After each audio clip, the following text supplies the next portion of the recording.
nimetumwa na Yesu Kristo kuleta habari njema za ufalme wa mbinguni kama mjumbe katika watendakazi katika shamba la Baba yetu aliye mbinguni, kwa safari ya kuelekea mbinguni, bali uko pale pale. Ishi maisha mema, mtegemee Mungu, ishi kwa kusudi la Bwana, maana kwa kufanya hivyo utakuwa ukitengeneza mbingu yako ya baadaye, utakuwa ukitengeneza mazungumzo yako na Mungu vizuri, na hata maombi yako Mungu atayasikia pale unapokuwa ukiishi kwa toba na rehema. Bwana Yesu asifiwe. Na siku ya leo tuna ujumbe unaosema kibali cha Bwana mbele yangu, mbele yako. Kibali cha Bwana mbele yangu, stroke mbele yako. Leo tutazungumza kwa habari ya kibali.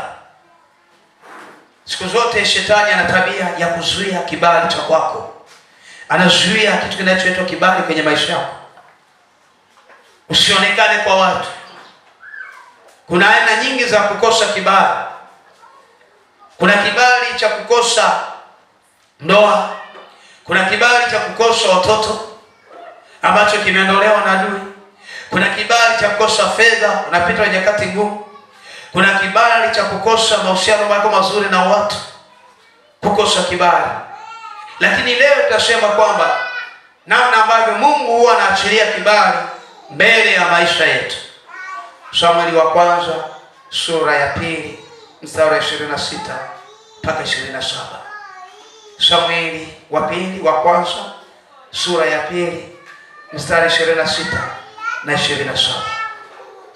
Neno la Mungu linasema kwamba na yule mtoto Samueli akazidi kukua, akapata kibali kwa Bwana na kwa watu pia. Kisha mtu wa Mungu akamwendea Eli akamwambia, Bwana sema hivi, je, si mimi sikujidhihirisha nafsi yangu kwa nyumba ya baba yako walipokuwa katika Misri, walitumikia nyumba ya Farao? Na yule mtoto Samueli akazidi kukua, akapata kibali kwa nani? Kwa Bwana. Samueli alizaliwa katika hali ya mama yake kuchelewa. Bwana Yesu asifiwe. Na tunaona namna ambavyo Penina na Hana walikuwa ni wapinzani wakubwa. Tunaona namna ambavyo Hana alikuwa akilia usiku na mchana akimwomba Mungu, naomba nisaidie kunipa mtoto.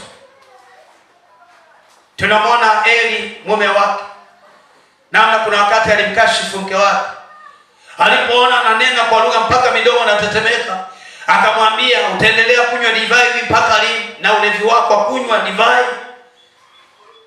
Akamwambia, moyo wangu namwadhimisha Bwana, ninabubujika mbele za Bwana ili nipate mtoto. Ninachekwa sana, maisha yangu imefika mwisho mimi kuchekwa. Anasema naye Hana akaomba akasema, moyo wangu wamshangilia Bwana, pembe yangu imetukuka katika Bwana, kinywa changu kimepevuka, kimepanuka juu ya adui zangu, kwa kuwa na ufaria wokovu wa Bwana. Huyu ni Hana. Na tunaona namna ambavyo ilikuwa ni changamoto sana katika familia hii. Kulikuwa na shida sana katika familia hii, namna ambavyo tunaona kwamba Mungu akamsaidia Hana katika kuomba kwake. Aliomba sana kwa mzigo. Inawezekana wewe ni Hana wa leo, unahitaji mtoto, kwa maana si mtoto wa damu na nyama. Unahitaji hilo jambo lilo nalo uvuke, maana watu wanaenda kukucheka. Hana alikuwa anachekwa, akaenda mbele za Bwana na alinena kwa Roho Mtakatifu, akaendelea kumwita Mungu, nisaidie nipate mtoto. Maana alikuwa ana mtoto kabisa, na aliazimia moyoni mwake siku akipata mtoto atapeleka madhabahu kule Shilo, atapeleka kule akamtoe sadaka, au mtumishi wa Mungu. Hakuangalia shida aliyokuwa nayo, hakuangalia shida ya mtoto ili akanae nyumbani amsaidie kazi, aonekane kama wazazi wengine wenye watoto. Alisema, sasa kama ameninyima mimi, nipe nikuzalia, aende madhabahuni. Unaona, alikuwa na imani ambayo sio ya kawaida. Nitaambiwa mama Samueli, lakini mtoto wangu yuko Shilo anafanya kazi ya Mungu. Hakuangalia maisha maisha yake. Hakuangalia gharama ya kusema Mungu, yani kimpata huyu nitamvisha nguo nzuri, nitakaa naye, yani nitamringia huyu nani, huyu mwanamke mwingine Penina alikuwa ananitesa. Akasema hapana, nipe wa madhabahu. Bwana Yesu asifiwe. Tunaona kwamba mama yule akapata ujauzito. Watu wakashangaa sana, adui yake akashangaa sana, akasema moyo wangu wamshangilia Bwana. Moyo wake unamshangilia Bwana, maana ametenda, anamfuta machozi. Tunaona mtoto anazaliwa. Mtoto huyu anazaliwa, jina lake wakamwita Samueli. Wakampeleka Shilo. Anasema yule mtoto Samueli akazidi kukua, akapata kibali kwa Bwana na kwa watu pia. Alipata kibali alipoendelea kukua, alipata kibali kwa Bwana Yesu na alipata kibali kwa watu pia. Unaweza usiwe na kibali mbele za Mungu na kwa watu pia, utabaki mwenyewe. Maisha ni magumu sana, utapita kwenye changamoto, utaomba maombi ya kila rangi, utafunga kila namna ya kufunga, maana una roho ya kukataliwa. Umewekewa roho ya kuwa umekuwa rejected. Kila anayekuona ni rejected, kila anayekuona ni ukataliwa. Na hizi roho za kukataliwa zikiingia, hata connection ya fedha zinaanza kukataa. Sikia, Biblia inasema kwamba Samueli akapata kibali na kwa Mungu na kwa watu pia, kwamba watu waweze kucommunicate nao. Mtu ni watu, anafanya communication. Ndio maana muhimu sana kukomboa kibali chako ambacho adui amekamata maisha yako. Kibali cha afya njema, kibali cha fedha na baraka, kibali cha kuinuliwa, kibali cha watu wakukumbuke, kibali cha kutembea kwenye wokovu, kibali cha fedha. Kazi ya shetani akienda kuzimu, anaambia fungeni njia zake za uchumi, fungeni afya yake, asione kabisa, asione mafanikio. Fungeni mpaka yani mpaka auze, mpaka hata hicho kidogo alichonacho auze, anze kuuza. Maana wanatuma roho ya kufilisika, wanatuma roho ya uharibifu. Kama alikuwa ni mwanafunzi anakii darasani, wanasema mpelekeni, tumeni mapepo, akakose kibali kwa walimu. Mwanao alikuwa anapendwa na walimu, kila kimwona anampenda, mara ghafla hawezi hata kusaidiwa masomo, akasaidiwa hata na mwalimu. Akienda kumuuliza walimu, naomba nisaidie hapa, anambia toka hapa, kama hujelewa darasani basi. So ana reject spirit, ana roho ya kukataliwa. Hujawahi kuona kwamba ulikuwa vizuri kwenye maisha, hela inaingia, ukiongea kidogo fedha zinaingia, kufanya biashara, mambo ya mazuri, yani kila kitu ni kizuri, watu wanakusikia. Itafika unakuta watu wa muhimu kwako, shetani anafanya disconnection, anawakata watu wa muhimu, wanaondoka kwenye maisha yako. Ambao mtu ni watu wanaondolewa, watu ambao wangekuvusha kwenye changamoto ulio nayo, maana tayari umeshatupiwa roho ya kufarakanishwa na watu ambao wangebeba tatizo lako, wangebeba shida zako. Kuna mtu mwingine hana shida ya fedha, ipo imetulia, hana shida kabisa, yani hana shida ya chakula. Yawezekana anahangaika chakula, nitakula nini watoto wangu, lakini mwingine anajua sasa chakula ni very important, ni kama matumizi ya kawaida ya binadamu. Lakini wale wenzangu na mie wakati mwingine ndio hivyo, mpaka utoke ndio ule. Hujatoka, sufuria linanuna jikoni, tachemsha mawe, mambo yanakuwa ni mabaya. Kwa hiyo unakuta communication na watu ambao walikuwa wanakuletea habari njema ya kazi, walikuwa wanataka kuunganisha mahali, wanatolewa kwenye maisha yako. Watu ambao ni samaki wakubwa kubwa, watakaye kusapoti. Shetani akitaka kufanya ukose kibali, anatoa kibali kwa watu, kinaondoka. Ndio maana mwingine anasema niliota maji ya washroom ya chooni yananifuata. Nimeota nimekanyaga kinyesi naruka inakanyaga kinyesi, au niko kwenye vyoo vinavyovutika maji mengi machafu yanapanda paka yanakupiga mahali ambapo wamekaa pale, yanakuruka, mengine ukikanyaga yanaruka mpaka kwenye nguo, unaanza kujihisi unanuka, yaani unatembea umejikataa, unasema ni choo gani? Kumbe hiyo ni roho nini ya kukataliwa unuke. Ukiona unaota ndoto za mambo ya choo, vijeshi, au kwenye shule uliosoma miaka mingi kuna kijeshi unakanyaga, wale mnajua shule za miaka ya nyuma, pale wakati kwa unafika unafanya hakuna usafi, anaota mambo ya kama haya, kwamba katika ulimwengu wa roho wamekutumia roho ya kunuka, udharauliwe na kila atakayekuona, hata asiye kujua, hata kuthamini, maana umekoseshwa kibali. Hata kama umesoma na degree utatumikishwa tu, hutakaa upate kazi. Hata kama una masters, kwa sababu na reject spirit, utatumikishwa tu, hutakaa upate kazi. Shida sio elimu ulionayo, sawa, elimu ulionayo ni nzuri kabisa. Shida ni ile roho isiyotaka wewe ukainteracti, ukapatikiwa, ukafanyikiwa na ukapata kazi.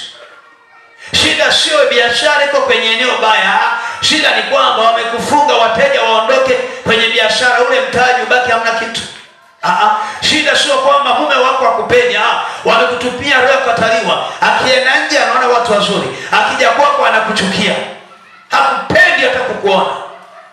Ni mke umemzalia watoto, au baba hapendi mke wake, au mke hapendi mume wake. Katika ulimwengu wa roho mmefarakanishwa, wameweka roho ya kukataliana, mnakataliana wote. Hakuna mtu anapenda kuona uso wa mwenzake.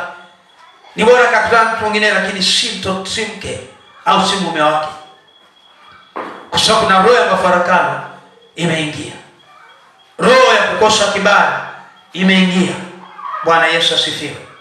Kwa hiyo inawezekana nyakati zinazopita si kwa sababu ya changamoto ya maisha. Nenda katika ulimwengu wa roho, anza kusachi. Kwa nini mahali hapa kumekwama? Lazima uende kwa namna ya kiroho kwenda kuchukua hazina yako iliyofichwa. Unatoa roho kataliwa, unachilia damu ya Yesu, unaenda katika ulimwengu wa roho, unachukua hatima ya maisha yako, unaenda mpaka kwenye destiny yako, unachukua hatima ya maisha yako, afu mambo yako yanakuwa mazuri. Ndio maana hata nikwambie kwamba kuna wakati wewe umejikataa. Watu hawajakukataa, lakini umejikataa. Unafikiri mtu anachukua kamba anaenda kujinyonga, anachukua na kamba anaweka mpaka hapa, afu anatundika, anasema ni bora nife. Sio akili yake, kwa sababu ametupiwa roho ya nini? Ya kujikataa. Bwana Yesu asifiwe. Amerushiwa roho ya kukataliwa, kwa hiyo anakosa kibali.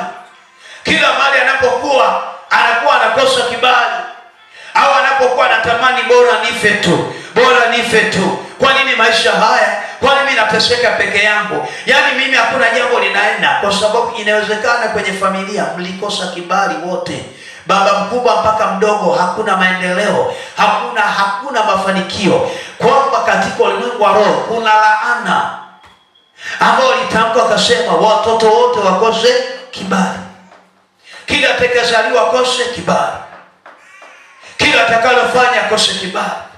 Na wengine wamekosa kibali cha kuishi miaka mingi. Bwana Yesu asifiwe. Usoma Zaburi ya 19 mstari wa 14.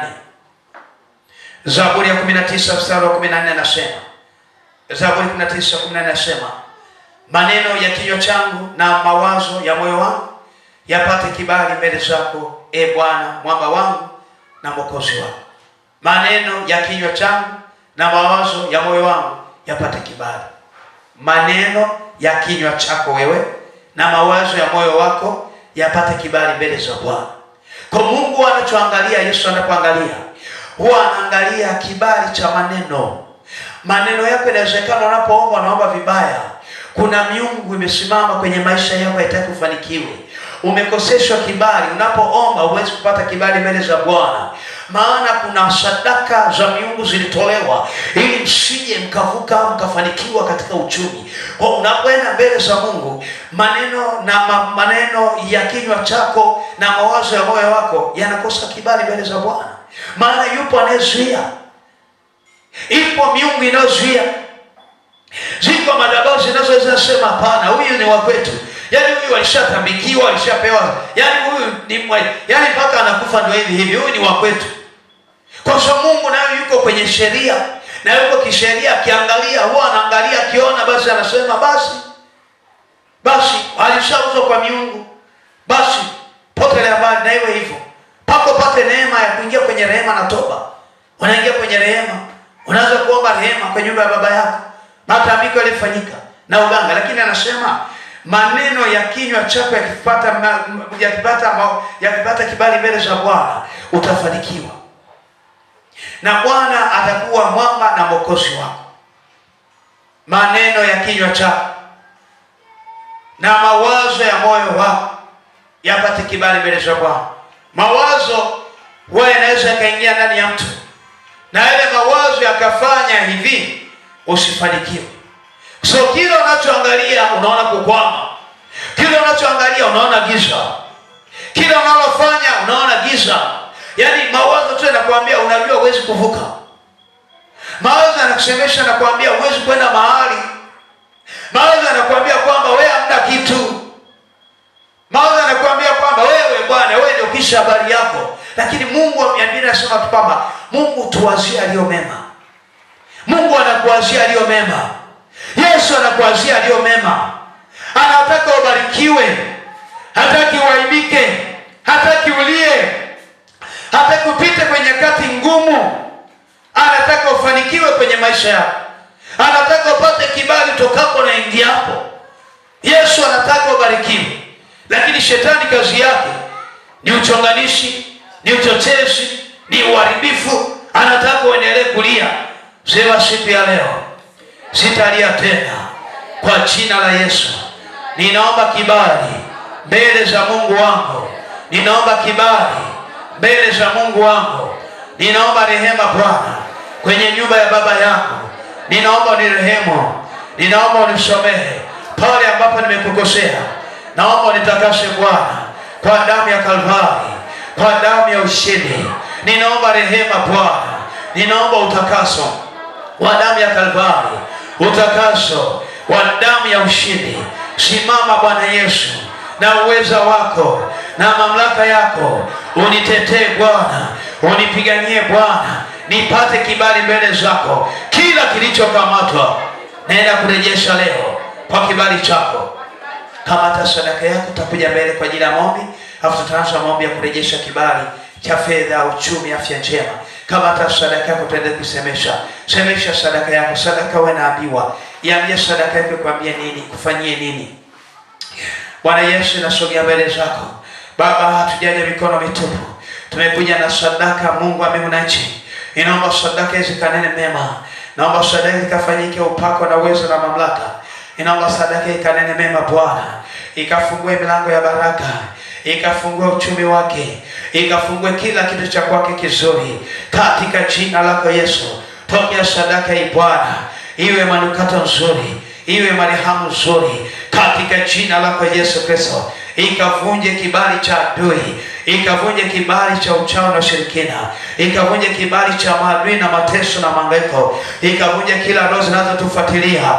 Baba, naachilia sadaka hii. Ikapige kila madhabahu. Ikanyamazishe kila roho. Ikapige kila utawala. Katika jina la Yesu Kristo wa Nazareti hai. Amen.